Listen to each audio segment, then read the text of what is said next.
मित्रों नमस्कार। अब हम बात करेंगे, अभी तक हमने देखा व्याकरण में उच्चारण की दृष्टि से हिंदी ध्वनियों का वर्गीकरण, और हमने देखा उच्चारण स्थान की दृष्टि से हिंदी ध्वनियों का वर्गीकरण।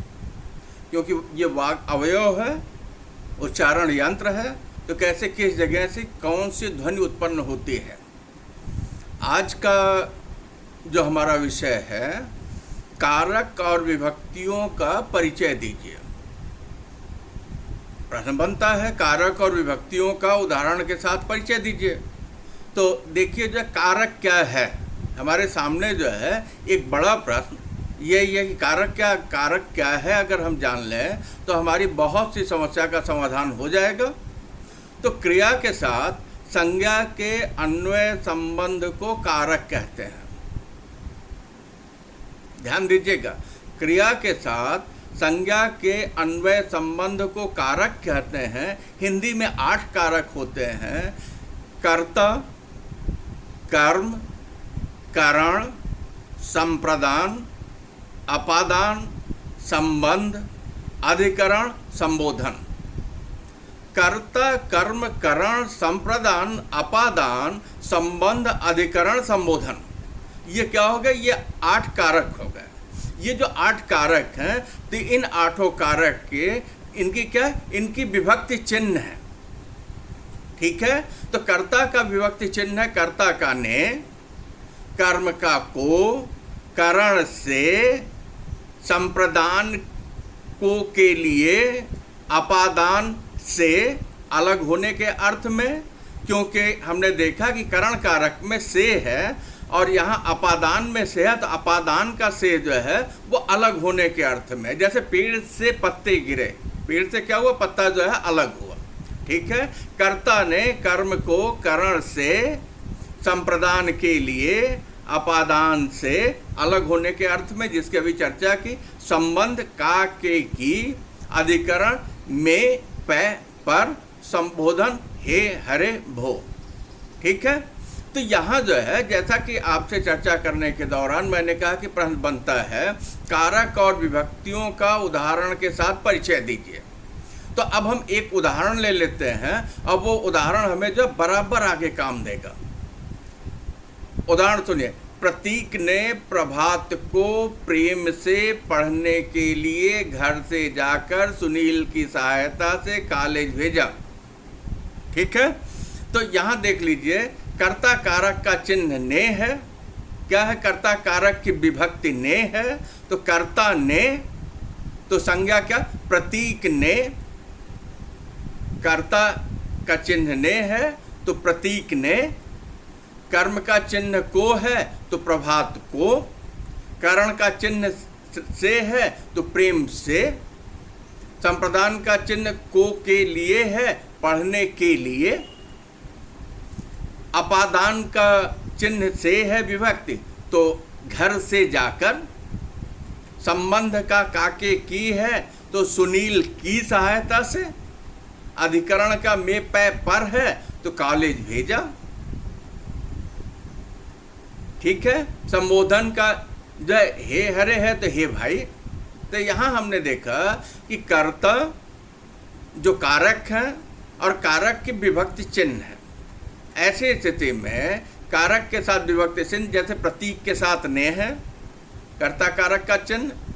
प्रभात के साथ को है, कर्ता कारक का चिन्ह विभक्ति। प्रेम के साथ से है, करण कारक का से का चिन्ह। संप्रदान के साथ जो है पढ़ने के लिए के है। अपादान के साथ घर से जाकर, घर से अलग होने के अर्थ में है। संबंध के साथ जो सुनील की सहायता से। अधिकरण के साथ कॉलेज भेजा। संबोधन हे भाई। तो यहाँ जो है हमने देखा कारक और कारक के चिन्हों को। अब आ जाइए जो एक एक करके हम उदाहरण के साथ उस पर चर्चा कर लें। बहुत आसान है ये चैप्टर, जो ये पार्ट पूरा हुआ। तो सबसे पहले हम कहाँ जाते हैं? कर्ता कार्य के साथ। क्रिया के जिस रूप के विषय में विधान किया जाता है, उसे सूचित करने वाले संज्ञा के रूप को कर्ता कारक कहते हैं। क्या बोले? इन्होंने हमसे कहा कि क्रिया के जिस रूप से विषय में विधान किया जाता है उसे सूचित करने वाले संज्ञा के रूप को कर्ता कारक कहते हैं। तो इसका उदाहरण जैसे हम लेते हैं, क्या? लड़का सोता है, नौकर ने दरवाजा खोला। लड़का सोता है, नौकर ने दरवाजा खोला। इस उदाहरण में लड़का जो है विभक्ति रहित कर्ता कारक है। लड़का सोता है, यहाँ क्या है? कोई विभक्ति नहीं लगी है, कोई विभक्ति का चिन्ह नहीं लगा है, तो ये क्या है? विभक्त रहित, जिसमें विभक्ति नहीं लगी है। ठीक है। और दूसरा उदाहरण, नौकर ने दरवाजा खोला, तो यहाँ जो कर्ता कारक के साथ जो ने का विभक्ति चिन्ह लगा हुआ है, नौकर ने। स्पष्ट है? दूसरा कर्म कारक, तो कर्म कारक के पास जाते हैं तो कर्म क्या है?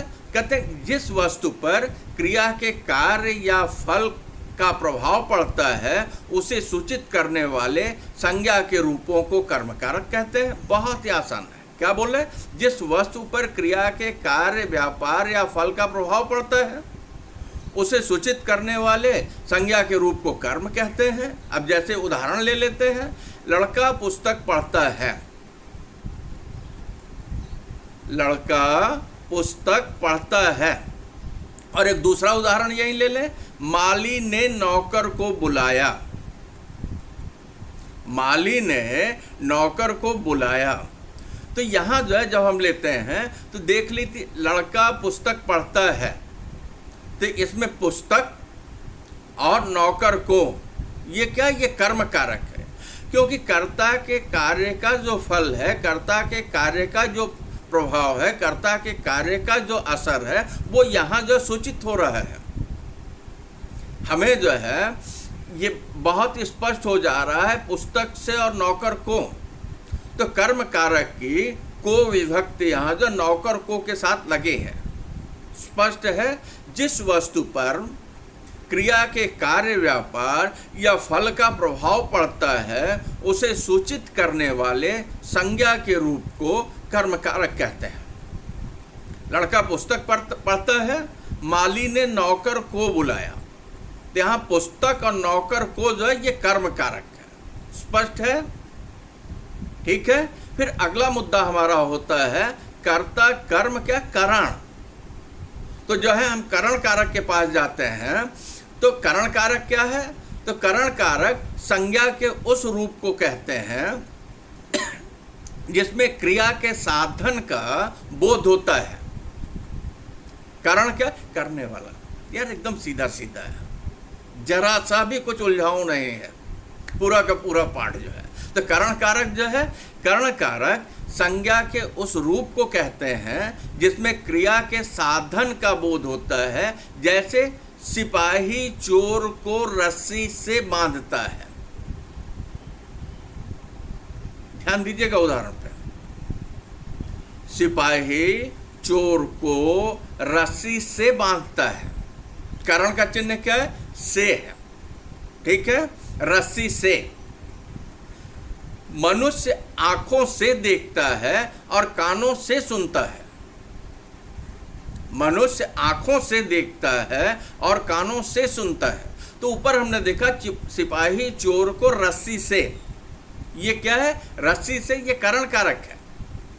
ठीक है। मनुष्य आंखों से देखता, आंखों से, और कानों से सुनता, कानों से।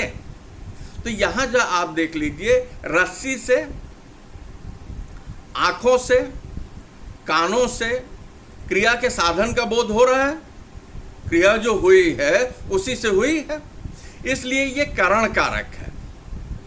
उसके वाचक संज्ञा के रूप को तो यहाँ जो करण कारक का जो विभक्ति चिन्ह है, उस करण कारक का विभक्ति चिन्ह से है। ठीक है। तो कर्ता हो गया, कर्म हो गया, करण हो गया। अब हम बातें किस पे करेंगे? अब हम बातें जो है संप्रदान कारक पे करेंगे। कर्ता कर्म करण संप्रदान, तो संप्रदान पे बातें करेंगे। तो ये जो संप्रदान क्या है? जिस वस्तु के लिए क्रिया की जाती है, ध्यान दीजिए, जिस वस्तु के लिए क्रिया की जाती है उसे वाचक, उसके वाचक संज्ञा रूप को संप्रदान कहते हैं। और संप्रदान कारक का जो है विभक्ति चिन्ह क्या है? याद है? को के लिए, संप्रदान कारक का जो विभक्ति चिन्ह है को के लिए, ये आपके मानस में पहले से स्पष्ट है। तो जिस वस्तु के लिए क्रिया की जाती है उसके वाचक संज्ञा के रूप को संप्रदान कारक कहते हैं, और इसका चिन्ह जो है को के लिए है। अब आइए हम उदाहरण देते हैं। राजा ने ब्राह्मण को धन दिया, को है कि नहीं? राजा ने ब्राह्मण को धन दिया, बहुत ही साफ है, ब्राह्मण को। फिर क्या है? लड़का नहाने के लिए गया, लड़का नहाने के लिए गया। तो यहाँ क्या है? यहाँ आप देख लीजिए, को का प्रयोग है, के लिए का प्रयोग है। ब्राह्मण में जो है राजा ने ब्राह्मण को धन दिया, तो ब्राह्मण के साथ जो है को लगा हुआ है, कर्म, ये जो है ब्राह्मण के साथ को लगा हुआ है, को का प्रयोग, और लड़के के साथ जो नहाने के लिए लगा हुआ है। ऐसी स्थिति में ये संप्रदान कारक हुआ। स्पष्ट है, जिस वस्तु के लिए क्रिया की जाती है उसके वाचक संज्ञा के रूप को संप्रदान कारक कहते हैं, जिसकी विभक्ति चिन्ह जो है को के लिए है। राजा ने ब्राह्मण को धन दिया, ब्राह्मण को, लड़का नहाने के लिए गया, नहाने के लिए, स्पष्ट है। अब इसके बाद जो है क्या है? कर्ता, कर्म, करण, संप्रदान, अपादान, है कि नहीं? एक एक करके जो हम आगे बढ़ते चले जा रहे हैं, एक एक कदम। तो अपादान कारक क्या है? तो कहते हैं कि अपादान कारक संज्ञा के उस रूप को कहते हैं जिससे क्रिया के विभाग की अवधि सूचित होती है।